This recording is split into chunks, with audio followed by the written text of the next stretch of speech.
Oh hey, check this out. I've got a blast from the past here to look at today. Check this monster out. This is a Wharfedale corner horn from the mid-50s. You know, that's probably one of the ugliest speakers I've ever seen, especially with the swamp green finish on it. Well, let's look in the back and see how it's configured. 12-inch woofer, 10-inch mid-range, and a massive motor. That's probably Alnico 5. It's probably about 6 pounds. And what an advanced design. No spider.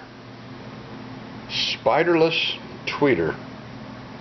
We're going to deal with that issue later. And a paper and oil cap that's 65 years old and still shows the exact specs, 4 microfarads exactly, and an ESR of 0.08.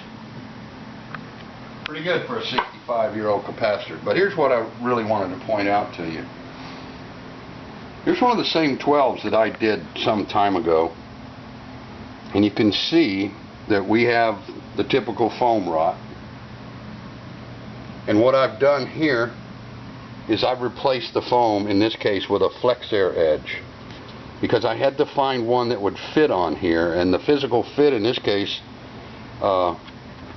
is more important really than the compliance. But now look at the detail of the cone here, and you'll see what I had to do and what I'm going to do on this one. On this one I'm not going to use a flex air edge. I'm going to use foam, a half roll foam. But look at this lip. That's a 1/4 inch both directions there, and the original suspension, which is completely rotted away in the dust, is a flat piece of foam. It's absolutely flat. It's totally deteriorated. There's no flat foam available today. If you could get a piece of foam with the right compliance and you had the hot knife and everything, and you wanted to spend that much time, it's in the realm of possibility. You can see where the foam was attached underneath that lip on the edge there. So I don't have the time or the wherewithal right now to do all that. It would make it cost prohibitive. So what I'm going to do is just like I did on this one. I'm going to take my X-Acto knife and I'm going to come in here right at this edge, right where it bends, right there. You see that? It's like butter. Alright? I'm going to come all the way around, very carefully, following that crease. That's my guideline. Alright, I'm going to come all the way around. I'm going to remove that edge, and that way I'll be able to fit a half roll foam on here. Alright, more on that later. Alright, here's the Wharfedale 12-inch woofer that we started working on here yesterday. And I showed you how I had to surgically remove the flange, and now I've installed a new foam suspension with an angle attach. And what we do now to get this 12 going is pull the shims. Those are our centering shims to make sure we don't get off in the gap here. And we'll look and see that we're centered, and we'll move it, the voice coil, in the gap to see that we're centered. Looks like we've still got to clean out a bunch of spider eggs here. Yeah, we're going to have to clean this out, because if you can see down in here, look what's happening here. The spider joint, spider cone and voice coil, it's starting to separate because of the age. So we're going to clean all that spider web stuff and spider eggs out of there and clean all that up, and we'll re-shim this, and then we'll glue that. We'll re-glue the cone, voice coil, and spider together. When we get that done and that glue dries, we'll pull the shims, and then we'll reset the dust cap and re-glue that in place. And then we'll clean up the original felt mounting gasket, because you have to have this the way it mounts into the cabinet. And then we'll reinstall that like that, and then it'll be ready to go back in the cabinet And of course, obviously I've already checked the voice coil. Now let me show you right quick the 10-inch mid-range here.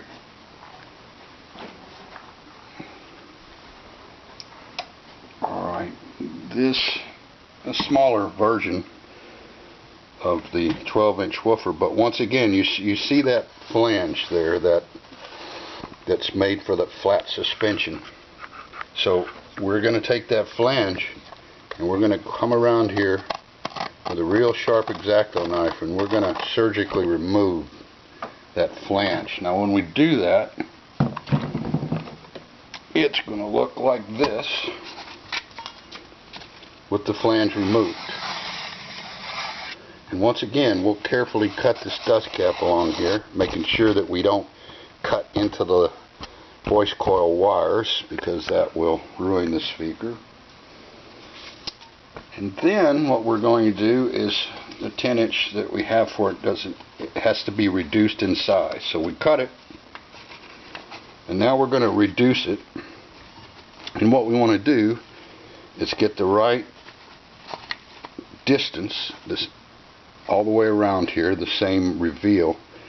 And I'm going to use this first rib right here as a marker, so that when I get this cut to size and I come around here, the whole inside flange is going to lay down right on that first rib, which will make a real nice pretty looking finish for that. And then so when I get this size right where I want, then we'll mark this with this pen here. Okay, now you can see how much we're going to cut out of there. We're just going to take our scissors now. We're just going to cut that right out of there. So that's about an inch or so that's coming out of it. If you want to see how much we've reduced it circumference wise, we can. So we got a good joint there, and we've got just the right size.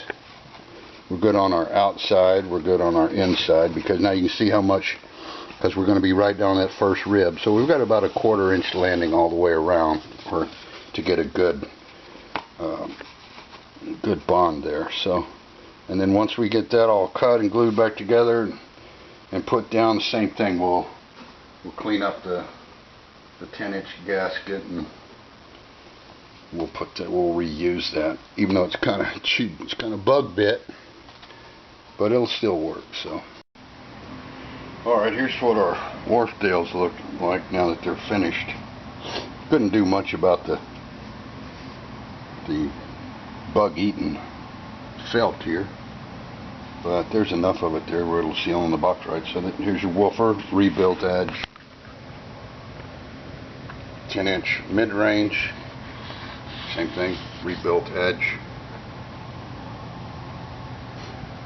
You know, tweeter, it's a heck of a piece of work. This is a real heavy, probably 5 pounds of Alnico 5, I imagine. They're for the tweeter, and very sophisticated design for the mid-50s. There's no spider. There's no internal suspension. In this case, this is such a delicate cone, and it's so old and dry, and I could custom cut a half-roll foam to work on here. The alignment, since there's no spider, would be problematic, and removing that aluminum dust cap would be problematic also. I doubt if I could do it without damaging this lightweight, old, dried out cone. And in any event, it would take so long and so much effort that it wouldn't be cost effective. But now, look how we lucked out here. This is a famous tweeter. This is a Bozak B200. And look how we lucked out with this. Bolt pattern, an exact match. I'm going to be able to drop one right in. Here's one right here. I haven't wired it yet, but you can see the Bozak tweeter fits in here perfectly. And then one other thing, we're going to replace this old Frankenstein looking input jack with some modern binding posts. And when we get it put back together and get it fired up, we'll let you see what we come up with. Alright, we've got one put back together, and this is the second one. And you can see what we've done here. We added some more. You can see we installed the Bozak tweeters. We retained the paper and oil capacitors because they tested perfectly. Rebuilt the woofer in the mid-range. And we added new binding posts.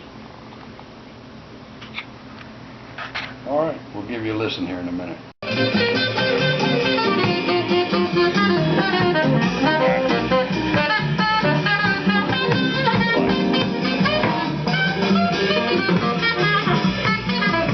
Alright, that's the Wharfedale. Back together, up and running. It sounded pretty good with that Bozak tweeter in there.